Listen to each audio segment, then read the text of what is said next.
এই সুজির জলখাবার বানানোর নিয়ে আমি একটা বাটির মধ্যে 150 গ্রাম সুজি নিয়ে নিছি। এটা শুকনো পাটা একটু নিপাস করে গুঁড়া করে নেবো।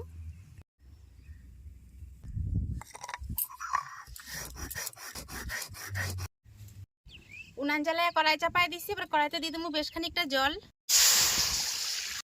এবারে বাটির মধ্যে সুজির গুঁড়াগুলো উঠায় নেবো। কড়াইয়ের জল উষ্ণ গরম হয়ে গেছে, কিন্তু উষ্ণ গরমে জল নিয়ে সুজির মধ্যে দিয়ে দেবো।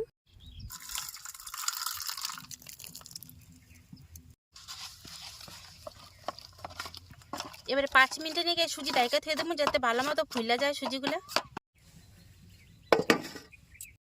5 মিনিট হয়ে গেছে। এবারে ঢাকনা সরাই দেখুন সুজি ফুলছে নাকি। সুজিগুলো দেখেন ভালো মতনই ফুলে উঠছে, আর কিন্তু বাড়তি জল ঠল নাই।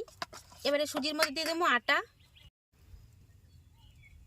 আবারও আমি উষ্ণ গরম জল দিয়ে আটা আর সুজি ভালো করে মিশাই নেব।